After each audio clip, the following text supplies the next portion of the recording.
Banks are preparing for more bank runs. Hey, everybody, you're watching Bull, Boom, Bear, Bust. My name is JJ, and back with another dose of economic reality, the bull to the bust. Let's go ahead and get right into it. We know, you should know anyway, if you've been on this channel, that banks are loaning out way more money than they have. In fact, they don't have to have any money now in deposit to be able to loan it out. There's been a zero reserve requirement now for many, many years, ever since the crisis in 2020, in fact.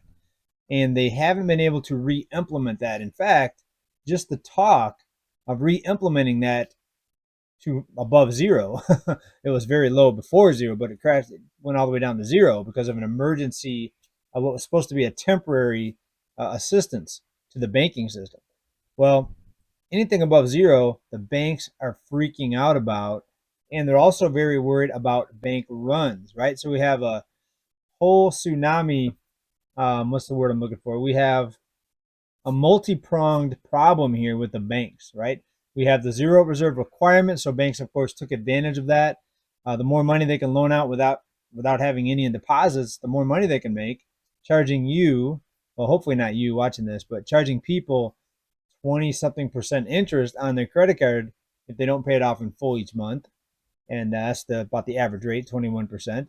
But also, a lot of people are having to drain their accounts because of the cost of living. So we talk about this from time to time. The savings rate, the U.S. savings rate, is close to an all-time low. It's within a few percentage points of the lowest we've ever seen. And what that is the amount of money people have left over at the end of the month after they pay all their obligations, all their bills. It's about 3.7%. So we're still waiting for the January numbers. I'm sure it's going to drop again because of the holiday spending. We'll have to wait and see on that one. But also, a bank's massively underwater in commercial real estate. Let me just put on my blue blockers for this one. Sorry, I had 3 different conference calls today. I've been looking at screens for like 8 hours. So it starts to get blurry after a while. Let me just read this to you. Actually, let me bring this up here. Look at this. ECB, that's the European Central Bank, they're asking lenders to monitor social media for early signs of bank runs. Now, I'm pretty sure that this is happening in the US as well. They're monitoring social media to try to see if people are going to engage in bank runs, if they're going to pull their money out of the bank, right? Think about that. The European Central Bank, they're asking lenders to monitor social media, so they're afraid of you finding out about the situation with the banks. So they're going to monitor your social media accounts to see what you're talking about. That way, if too many people start talking about it, what are they going to do? Are they going to stop people from taking their money out? I mean, what good is monitoring it going to do? I guess they could brace for it if they see a bunch of people getting together. So basically, bottom line is, to boil it down, instead of blaming themselves for loaning out so much money without having enough money to back it up in case the loans go bad, which a lot of them are, look at commercial real estate. And it's very similar in Europe, by the way. So we're talking about the European Central Bank. Look at what interest rates have done. They've closely followed each other from the U.S., Europe, the G7 nations, very closely following the rock bottom rates that we saw over the past 13, 15 years. And now the rate hikes. Most countries doing the same thing.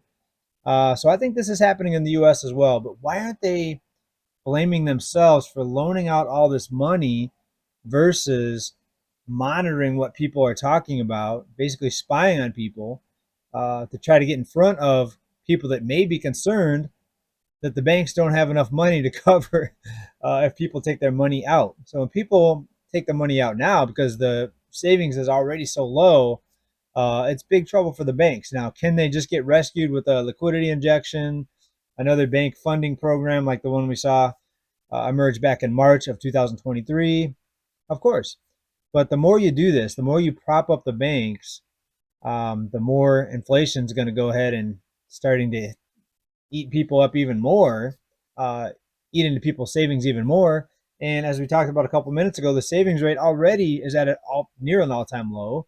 Imagine keeping these banks loaning out money, inflationary. The more money that's loaned out, it's inflationary. So there's no secret to the cause of inflation, of course. They want to blame it on supply chain disruptions. They don't want to admit that their own policies are the problem here. From this article, European Central Bank has asked some banks to closely monitor activity on social media to detect a worsening in sentiment, which could lead to a deposit run. Banking executives with knowledge of the request told Reuters. European regulators have sharpened scrutiny on banks' liquidity after the collapse of Silicon Valley Bank. Um, Banks can run into financial trouble if clients rush to pull deposits out at the same time. They're blaming this on people sharing information on social media. They're blaming the bank runs. Well, no, how's about people are concerned because they're starting to learn a lot of the stuff that we talk about here on this channel. They're starting to learn how all of this works, and people are rightfully concerned. But shouldn't they be spending more time on figuring out how to make the bank solvent versus monitoring social media? I mean, please let me know what you think about that down below. By the way, that article is from late January, and I want to thank the viewer that sent that to me. I actually missed that. When I knew this type of thing was happening, I just hadn't seen an article that gave much information on it. So thank you to the reader who sent that in. That's very nice of you to do that. I get a lot of articles that I already covered, right? Some people don't watch every episode. I think most people don't watch every episode, but I appreciate it. The ones that do, if you watch every episode, thank you very much. But some people don't watch every episode, so I get some articles that I've covered before. So sometimes you'll hear me repeat the same news, but not often. Just like today. Today is the first time I've talked about that story. There's certain data that I'll cover every week sometimes. When you look at the numbers that come out frequently. Also, every month we talk about inflation because new numbers come out every month. So, of course, I'm going to talk about that. But you want to talk about the banks being over leveraged. Take a look at this chart, folks. This is insane when you look at it, but it's not so insane when you think about the banking system here. So, bring this up here. Out of Wall Street here, mortgage balances in trillions of dollars, right? So look back at 2008 right here where my cursor is. That supposedly was an awful housing bubble. They loaned out way too much money. Remember? The liar loans, the no document loans, interest only loans, the ARMs, which are adjustable rate mortgages. All that was just too insane back then, right? To get to about what, $9.4 trillion. That was loaning out way too much money. Back then, that's what we were told. Folks, look at this now. We're at 12.3, maybe 12.4 trillion dollars. So back then, this was never supposed to happen. The banks were never supposed to loan out that much money. That was too much lending. That was just since 2003. So from 2003, just under 5 trillion to peaked out in about what, mid 2008. And of course, home prices took a drop for a few years and mortgage balances dropped. But look what happened, folks. Over $12 trillion. And it doesn't have to come down. That's the really scary part. If they keep on loaning out money like they've been loaning out, or they increase the lending, imagine if they cut rates. This bubble could keep going higher. We've seen some slight deflation. Look at this drop. If you can see my cursor, there was a little bit of a leveling off, not even a drop, but a leveling off in mid 2022. And then it just proceeded to go upwards once again. So even though we're $4 trillion, over $3 trillion higher than we were at the peak of the last housing bubble, there's no signs right now that banks are going to be drastically pulling back on the lending. Yes, it's a little bit harder because higher interest rates makes the mortgage payment higher, and if you don't have enough income, it's going to be harder to qualify. But as we can see, inventory is still really low. Sales are really low too. So you've got ultra low inventory with ultra low demand. So you have to think about the demand side of it too. And the reason we're not seeing a big avalanche in prices is because inventory is so low. Remember, a lot of the mortgages that are out there right now were locked in at ultra low rates. It's only the last year and a half, we started seeing rates move up. So I read somewhere that it was close to 40, a little over 40% of all mortgages, 40% of all of them are locked in at these 3.25, 3.5%. So that's why you see homeowners holding tight, and there's no option to go move somewhere and pay rent that's substantially lower, unless you're moving from like California to maybe Kentucky. But rents are really hurting a lot of people as well. We talked just last report or two reports ago, possibly maybe last report. Um, all-time number of people, all-time high number of people missing their rent payment. So I fully expect the new rescue programs to come out. I think later this year, more moratoriums, and that way they can stop the rental prices from crashing. Because remember, when tons of evictions happen at the same time, landlords are forced to lower their prices, which ultimately that fixes the problem. But there's going to be this intervention.